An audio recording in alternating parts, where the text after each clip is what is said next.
por favor.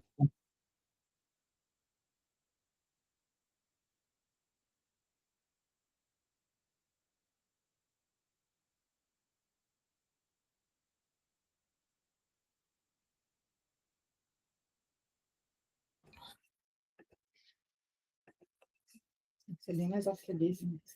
Ok. Muito bem, então, pessoal, mais uma vez, né? Muito bom dia a todas as pessoas presentes aqui na nossa auspiciosa Sala dos Mantras, a nossa sala sagrada, né? Nosso oásis, onde nós, então, nos reunimos, né? Numa assembleia de buscadores, observadores, pensadores, espiritualistas, né? Benéficos.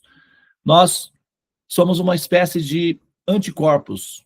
A nossa categoria, né? Vamos dizer assim, a nossa raça, vamos dizer assim, nós somos um tipo de raça no corpo. Nós temos os anticorpos, né? Os anticorpos, qual é a função dos anticorpos no corpo? Ele vai, então, identificar elementos invasivos e vão atacar esses elementos invasivos para manter a sua saúde e a sua integridade para que você possa ser feliz. Essa é a função dos anticorpos. Espiritualistas autênticos, honestos, sinceros, verdadeiros, engajados e preocupados com o bem-estar da humanidade, do ponto de vista da gestão emocional da humanidade, que é a espiritualidade, né? São semelhantes a anticorpos. E as suas funções têm essa dinâmica justamente de eliminar os invasores que causam danos ao corpo, né? Quem são esses invasores que causam danos ao corpo? A ignorância. Olha só, a avidya. E a ignorância é uma célula cancerígena, uma metáfora, que mata o corpo. Então a ignorância mata o ser, ele renasce, ela vai e mata de novo. Daí o ser morre com ela, sob o efeito dela. Renasce, ela vai, mata de novo. Então a ignorância é a pior das pragas, a pior das doenças possíveis de ser adquirida por uma alma. Então a ignorância é a mãe de todas as doenças. Todas as demais doenças surgem como consequência da ignorância. Então, se você tratar essa doença, todas as demais tendem a desaparecer. Tá? E os conhecimentos transcendentais, os conhecimentos védicos, eles foram criados pelo Criador, eles foram projetados pelo Criador para essa função, para serem antídotos, né? Você, se você for picado por uma serpente ou algo assim, você vai a um hospital e eles vão aplicar em você o soro antiofídico, que significa que é um antídoto que vai calibrar a pressão sanguínea e vai neutralizar a ação da neurotoxina do veneno da serpente. E quando você toma lá o soro antiofídico, você não precisa explicar para o soro, olha, soro, você tem essa função, tá? Não vai esquecer de fazer o seu trabalho aí, hein? Absolutamente, você não entra nessas considerações. Eles aplicam em você o soro e imediatamente ele vai atuar de maneira eficaz para cumprir a função a qual ele foi projetado. Semelhantemente, esse conhecimento védico, o conhecimento védico transcendental, ele foi criado na mente do Criador com uma função específica: eliminar a doença principal do coração da alma, que é o avidya, que significa a ignorância. Dessa ignorância, dessa mãe de todas as doenças, surge a primeira filha nefasta, que é a letargia. A letargia. Tá? Pessoal, me dá só um segundinho, por favor, só para eu tirar.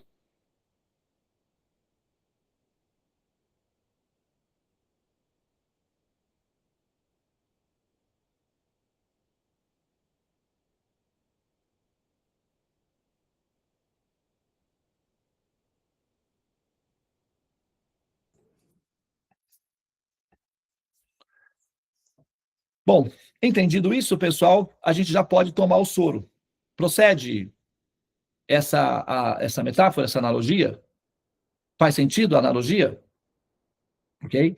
Então, os gotas védicas, eles são gotas de soro antiofídico que vai neutralizar do seu Anahata Chakra o veneno causado pela picada da serpente dos desejos materiais que levam você à condição, aquela condição chamada samsara, de morrer para renascer e depois morrer novamente. Tá? Então, essa é a função dos gotas védicas. A função dos gotas védicas, do Srimad Bhagavatam, não é um ato religioso, para você participar de uma religião. Religião você já tem. Tem religiões mais fáceis de serem seguidas, mais fáceis de serem, sabe, metaforizadas. Você não precisa de... Você já tem religião. E você tem muitas opções de religião. A sua mesa está farta de religiões possíveis. Tá? Então você pode, satisfazer o seu desejo de praticar uma religião de diferentes formas.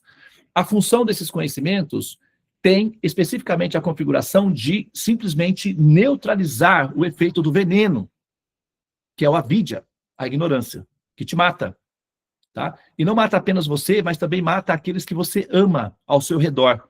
E se você não se curar dessa doença, como então você pretende curar aqueles que você ama? Entendeu? Então você tem que estar curada. Médico, cura-te a ti mesmo, né? Tá dito. Então, essa a nossa dinâmica aqui, tá, pessoal? Sempre que nós formos fazer os gotas védicas, entendam isso como gotas de soro antiofídico que neutraliza o veneno do avidya, tá? É uma metáfora cabível. Então, seguimos. Eu vou fazer, então, aqui a leitura do sânscrito. E aí, então, quem que vai fazer a leitura do verso hoje? Alguém poderia, por favor, me informar? Só um minutinho, deixa eu ver aqui. A Lívia. Mas eu não sei se a Lívia está na sala. A Lívia está em trânsito, tá? Você poderia fazer por ela acabou de sair daqui e está indo para o Rio. Você poderia fazer por ela, Vrindavani? Eu vou ler o sânscrito, tá? Muito bem. Então, canto 1, capítulo 10, a partida do Senhor Krishna para Vrindavana. Aliás, para Dwaraka. Om Agyanatimirandasya Gyaranjana Shalakaya Chakshurun Militanina Tasmai Shri Guravi Namaha. Hare Krishna, Krishna Krishna, Hare Hare, Hare Rama, Rama Rama, Hare Hare.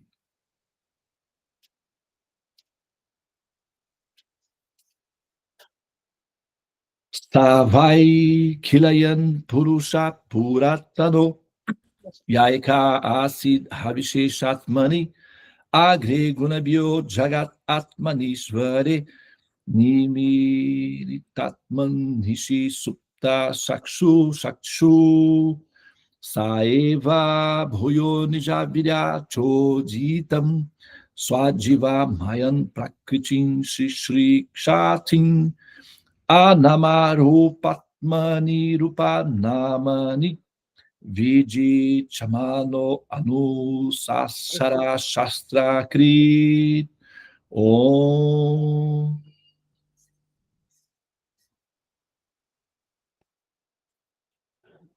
Vou fazer as reverências. Om Gyanat Mirandasya, Gyananjana Chalakaya, Chaksurum Militam Gyanat Tasmai Shri Gurave Namaha.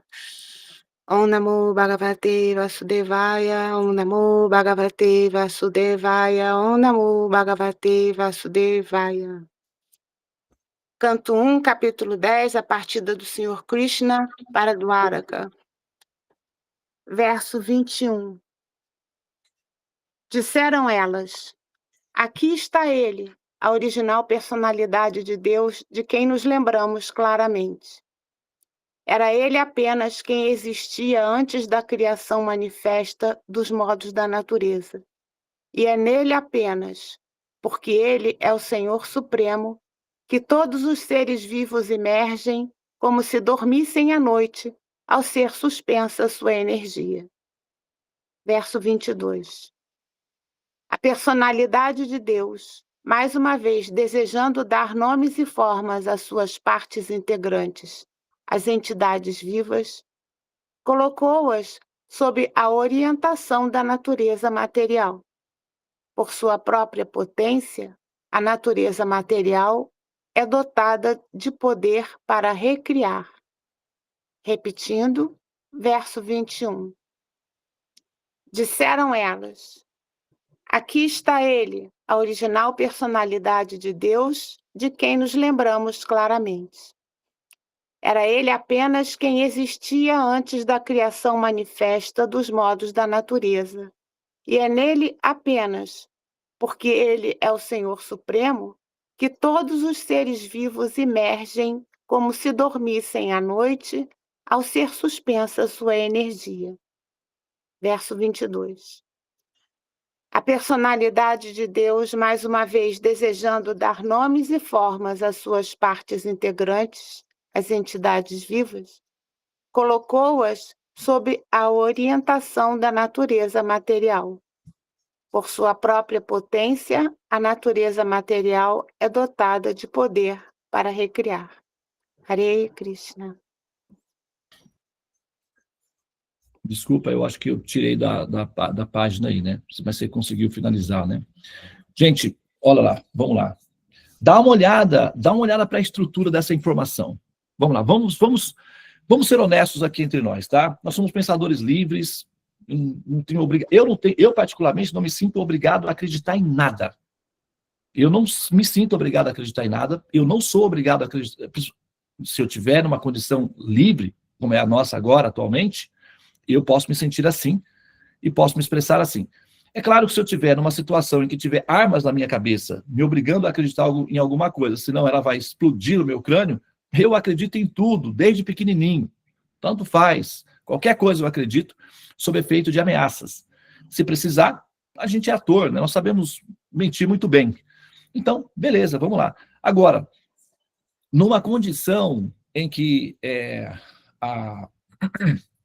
eu estiver, por exemplo, livre, né, absolutamente livre, então eu posso pensar por mim mesmo, ok? Eu posso, principalmente, eu posso tomar decisões por mim mesmo. E eu acho que você também, né, está se sentindo mais ou menos assim. Eu não sou o único que pensa isso daí. Felizmente, nós chegamos numa conquista da humanidade em que nós podemos ter a liberdade de pensar e metaforizar as informações, porque no final, quem paga a conta somos nós, os indivíduos. Então, você tem direito de decidir o produto que você quer colocar dentro da sua cabeça, tá? Então, nós não precisamos acreditar. Então, vamos observar. E observando, nós decidimos qual é a função disso daí, tá? Então, vamos lá. Olha só. Dá uma olhada, e se vocês estão, assim, prestar atenção, eu vou voltar no verso já, tá? Nós estamos hoje, atualmente, 2025, tá? Da era cristã. Mais ou menos 6.000 e lá vai, 6.000 e cacetada da era judaica. Os hebreus contam diferente, né? Então é mais ou menos 6.000 anos. Se você for colocar na Índia, é difícil, hein? Vou colocar, eles estão no ano, sei lá, 7 milhões, sei lá que ano que eles estão. Na verdade, uma vez eu estava numa cidade indiana, eu estava conversando com um dos vereadores, eu acho que era vereador, coisa assim, lá da cidade, e ele era um devoto de Vishnu, e ele ficou curioso, porque ele me viu, né, com Tilaka, ele veio e perguntou, você é um devoto de Vishnu? Eu falei, sim. E ele começou a fazer perguntas e tal, porque ele também era um devoto de Vishnu de tradição de família. E aí, num determinado momento, eu perguntei para ele assim, e essa cidade aqui, vocês... que estava tendo um festival, né? Eu perguntei, isso é festa de aniversário da cidade? Vocês estão comemorando a data de aniversário da cidade? Ele e o amigo dele olharam para mim e riram. Eles riram, acharam muito engraçado eu fazer esse comentário. Ele perguntou, vocês comemoram o aniversário da cidade no seu país? Eu falei, sim, a gente comemora. Tem cidades com 300 anos. Aí ele falou assim, olha, a gente não tem como fazer isso aqui, porque ninguém tem informação de quantos milhares de anos tem essa cidade. Nós simplesmente nascemos aqui, sabemos que ela existe desde tempos imemoriais, a gente não tem ideia. Não tem como rastrear a idade da nossa cidade. Então, a gente não comemora o dia do nascimento da nossa cidade. Na Europa, eu acho que também é isso. É algo assim, né? Porque como que você vai rastrear a data do nascimento das cidades, muitas cidades europeias? também acho que não tem comemoração de... Né, eles podem ter alguma coisa simbólica, assim, mas não de precisão, como a gente tem aqui. Por exemplo, a cidade... Tem um marco aqui no nosso centro da nossa cidade que diz: essa cidade foi fundada em tal dia, tal dia, tal dia. Então, nesses lugares não existe isso daí, né? A fundação desse evento. Então, a gente pega, por exemplo, as datas, nós temos o calendário gregoriano, o calendário judaico, os chineses também parece que eles estão lá no ano 5000 e alguma coisa assim, do calendário do dragão, etc.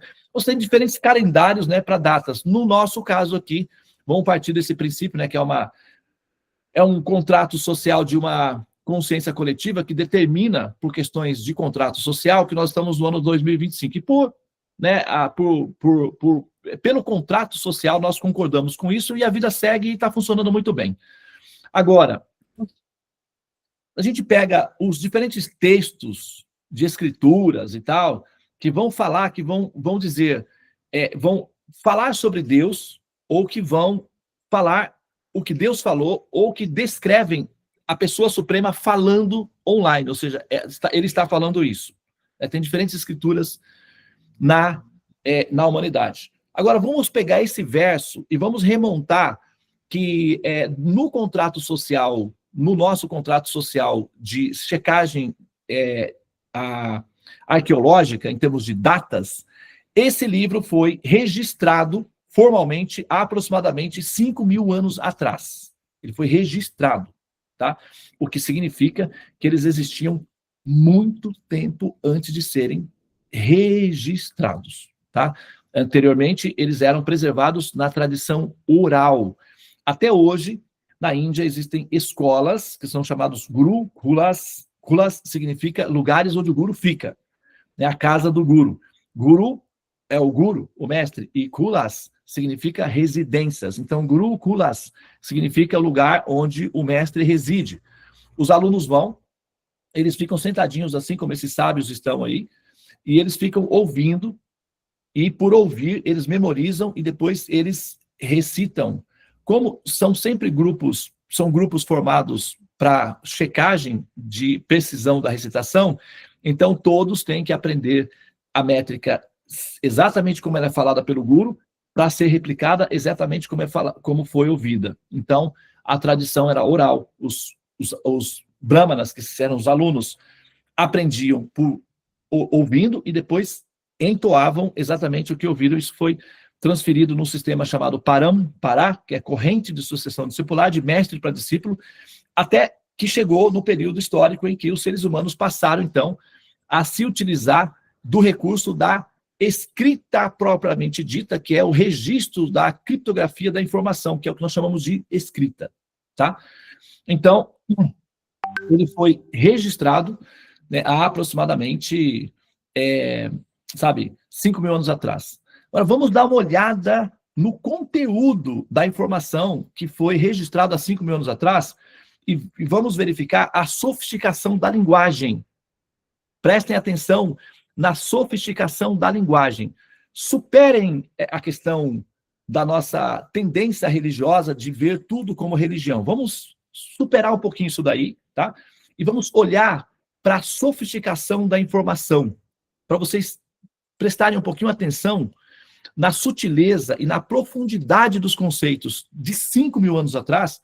São conceitos que muitos de vocês começaram a ouvir e aprender agora no Ocidente por conta da contracultura, da abertura, da globalização e tal, conceitos como, por exemplo, a energias, até os nossos avós não sabiam de nada disso daí, entendeu? E são conceitos recentes para as nossas gerações próximas de nós. Porém, esses conceitos profundos e sofisticados já eram conceitos naturais há 5.000 anos atrás. E isso é um vestígio empírico da superioridade desse tipo de conhecimento com o qual nós estamos interagindo aqui. Ok? Vamos pegar o verso de novo e vamos prestar bem atenção na sofisticação da linguagem para você entender a profundidade do intelecto com o qual você está lidando, porque essas informações, elas refletem um tipo de intelecto por trás dela, que são o intelecto dos sábios védicos, que, por sua vez, são intelectos receptores diretamente do intelecto de Vishnu, o criador original. Ok? É uma interação direta, por vias indiretas, através do mantra. Então, vamos lá.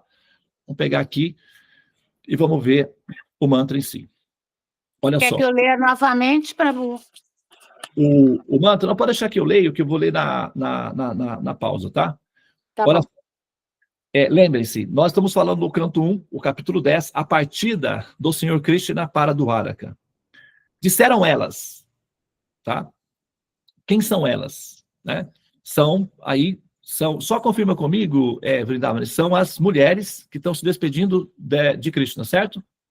Durante a partida dele. É isso mesmo. Sim. São as rainhas. E aí, nós estamos falando, olha só, não, isso tem que ser falado, porque muito se acusa, né, de que, veja bem, e quem tá falando isso daí são as mulheres. As mulheres, elas eram poupadas de frequentar os gurukulas, porque assim, para você ouvir, recitar ouvir essas informações e replicá-las todas, esses alunos, estudantes, eles ficavam 12 anos na casa do mestre. Eles passavam de 6 a 10 horas sentadinhos, só entoando. Isso é muito entediante para uma menina. Isso é a morte para uma menina. A mentezinha delas, né? O cérebro delas foi forjado na entrada das cavernas durante os últimos 400 mil anos. E especificamente nos últimos 40 mil anos, elas ficaram presas nas cavernas, das entradas das cavernas, literalmente por conta do advento enfim, né, da era do gelo, etc. Agora, para uma menina ficar sentadinha, só falando mantras, isso é uma tortura. É uma tortura. Por conta da questão da formação biológica do cérebro. Tem a ver com formações biológicas, não tem a ver com idealismos de gêneros, absolutamente nada. É uma questão biológica, meramente. E porque também elas têm útero. Se elas ficarem sentadinhas muito tempo, esfria o útero. E elas são impedidas de gerar filhos. Então, elas são poupadas de ficarem sentadinhas nessa posição de lótus, expondo o útero delas. Elas podem pegar infecção com isso e também o útero pode ficar demasiadamente refrigerado e ficar inviabilizado para a reprodução humana. E o útero das mulheres é muito importante para a manutenção da civilização e da humanidade. Então, elas são poupadas de ir para a escola para não terem que se submeter a essas austeridades muito difíceis. Então, elas aprendem a cultura em casa como ouvindo os sábios quando dão as orientações. Então, elas, em tese, pegam menos aulas que os alunos. E, ainda assim, mesmo pegando menos informação, olha o nível da sofisticação intelectual dessas mulheres. Vamos voltar agora no verso. Isso se a gente considerar que elas pegam menos aulas. Agora, vamos considerar esses sábios que estão habituados a permanecerem. Aqui, esses sábios ficaram 7 dias sentados, ouvindo continuamente, chama-se Saptaha, a recitação de 7 dias. Eles não saíram daí, não dormiram, não comeram, eles eram autocontrolados, então eles suspenderam as funções internas dos órgãos de evacuação, permaneceram absolutamente sentados continuamente ouvindo a recitação, através de suspensão iógica, que são poderes que eles tinham. Claro que eles eram sábios selecionados, nem todos são assim, mas esses daí, eles foram selecionados pela Lila para essa função. Então eles conseguiam fazer isso porque eles tinham capacidades de autocontrole para essas funções. Mas imagina que esses sábios que conseguem permanecer dias, horas, sentado, ouvindo, quanta informação eles não assimilam. Essas mulheres podiam ouvir essas informações, eventualmente, quando tinha recitações dos sábios para as pessoas do palácio ou para eventos públicos. Então, elas aprendiam assim, dessa forma. Em casa, os pais recitando as escrituras, lendo, né, as histórias, etc. E isso, né, é o que elas podiam ter naqueles momentos, e vejam bem a sofisticação da linguagem. Então, vamos lá, tá? Disseram elas, aqui está ele, a original personalidade de Deus, de quem nos lembramos claramente. Tá? Era ele apenas quem existia antes da criação manifesta, dos modos da natureza. Que tipo de linguagem é essa? Né? ele apenas quem existia antes da criação manifesta dos modos da natureza. Tá? Esse tipo de linguagem que entende que a criação é uma manifestação, é um conceito recente. O que se tem nas literaturas universais, gerais, é um conceito de criação. O conceito de manifestação é algo encontrado especificamente dentro da literatura védica. Fora da literatura védica, esse conceito de manifestação é inexistente.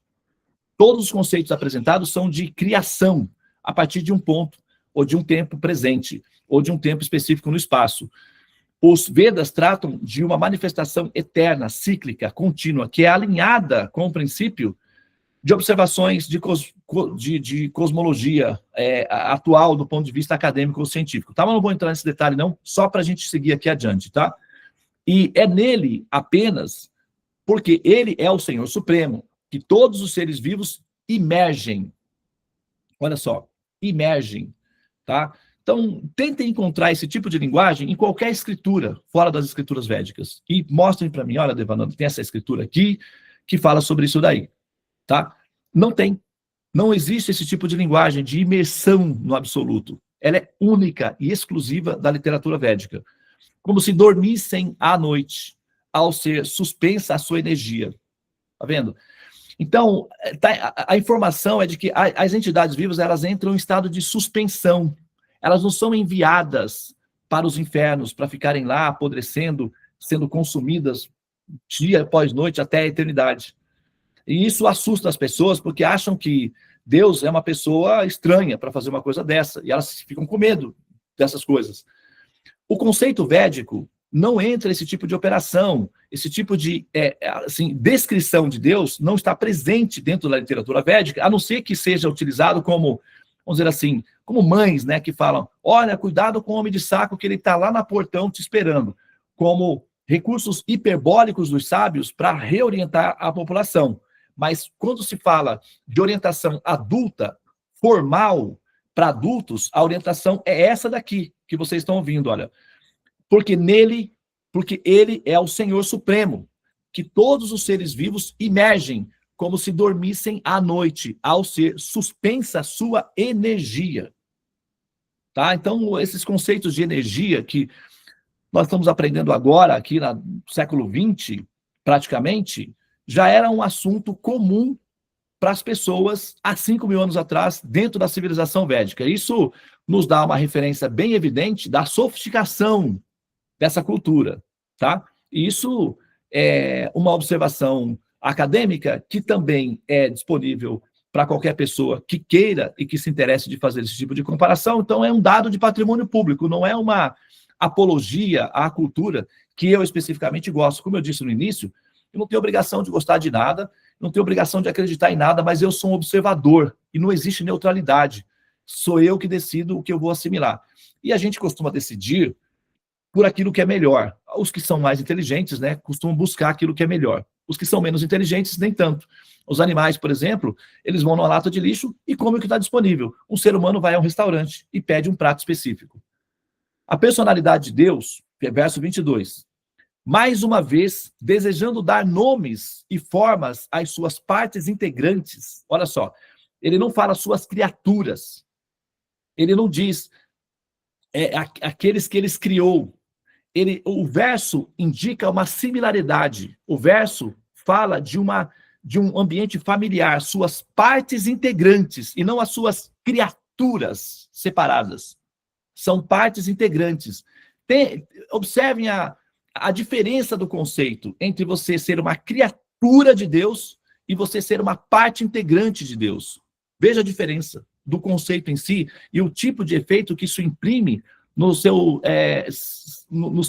que se chama de inconsciente, né, que seria o cérebro de campo profundo. A diferença que isso produz em você como ser pensante e ser sensitivo em relação à compreensão da existência. Você como uma criatura à parte e enviada para um lugar distante, e você como ser, como parte integrante da pessoa suprema. Observe a diferença sutil e o efeito que dá isso a longo prazo. Você pega, por exemplo, 2 traços paralelos, com diferença de 1 grau só.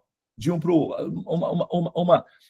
uma distância de 1 grau para as posições de futuro. Então, quando você sai daqui, eles estão exatamente no mesmo ponto, mas lá na frente, olha só, dá uma diferença de infinito, na medida em que vai indo na frente. Então, pequenas diferenças sutis na terminologia, na nomenclatura, dá um efeito fundamental no tipo de emoção que você vai ter na sua relação com o Supremo. Ok? Então, essas comunicações de futuro, que são comunicações partindo do Srimad Bhagavatam, têm essas funções, tá? De organizar o seu emocional para que você tenha gestão emocional adequada para interagir com essa pessoa suprema do ponto de vista de precisão e não do ponto de vista das variações, das conjecturas da mente humana. São duas formas de interagir, tá?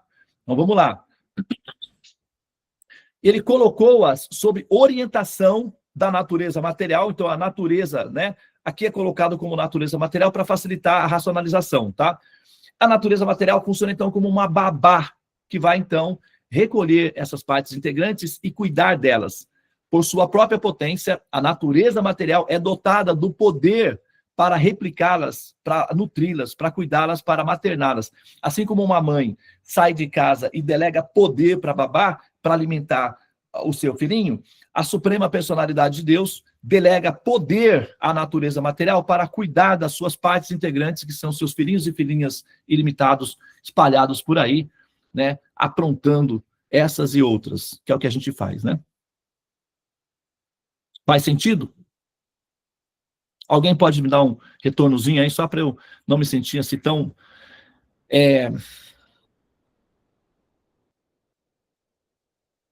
Procede? Procede, Prabhu. Muito bem. Então, eu vou pausar aqui, tá? Muito obrigado, ok? Pela atenção de vocês, tá?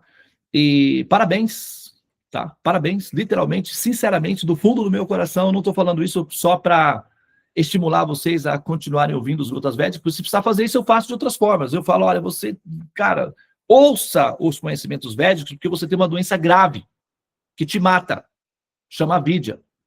Então, se precisar te estimular para você ouvir os conhecimentos védicos, eu posso falar assim diretamente, tá? Não tem problema nenhum de falar isso não, porque eu já falei. Eu falo isso para mim, porque eu sei da minha condição de ser infectado por essa, né, essa praga, que é o avidya, que é a ignorância, é que eu estou tomando os remédios para... Eu estou fazendo assim, fazendo a manutenção da minha doença. E com isso eu fico meio fora dos efeitos colaterais. Mas eu também sei que estou junto aí nesse pacote. Eu não estou falando de você, tá? O meu ouvido está mais perto da minha boca, então sou eu que ouço primeiro. Então eu estou me incluindo aí nesse pacote. Agora, quando eu falo para você assim, parabéns por essa conquista, parabéns por essa conquista, preserve essa conquista, eu estou falando literalmente do ponto de vista de um observador. Chegar ao ponto de ter o bom karma, o bom momento, a paz e a estrutura logística para você poder estar aí sentado com os seus ouvidos abertos, assimilando esses conhecimentos, isso é uma conquista sua. Depois de muitas e muitas vidas, erros e acertos, você está tendo essa chance única e raríssima de tomar uma vacina definitiva para resolver por completo o problema da existência causado como consequência da ignorância. Tá? Então, é um momento bastante promissor, próspero e produtivo. Tá? Então, parabéns por essa conquista, mantenha-a, porque ela é realística. Tá? Não é apenas, não é um placebo, tá? Não é um laboratório de religião, tá? Não é uma experiência mística, tudo isso faz parte do contexto, mas ela é uma informação de precisão. E como o nosso mestre nos ensinou a aprender, a entender, quem tem ouvidos, ouça. Quem tem olhos, veja. E quem tem juízo? Vamos imaginar que nós tivéssemos esse juízo. Assimilamos, metabolizamos, processamos. E somente aquele que é muito afortunado é que consegue tomar posse desse juízo e beber esse remédio, porque ele é definitivamente o remédio final para a cura de todos os nossos males, todas as doenças e sofrimentos. A eliminação da ignorância permite a você a liberação. e isso elimina também todas as suas dores. Ok? Namastê. Hare Krishna, Krishna Krishna, Hare Hare, Hare Rama, Rama Rama, Hare Hare. Ó energia suprema, amor divina, ó Mahamanta, libertador do ser, desperta-me, eleva-me, envolve-me, protege-me. Hare Om Shanti, Namastê, Om Tat Sat, Hare Krishna.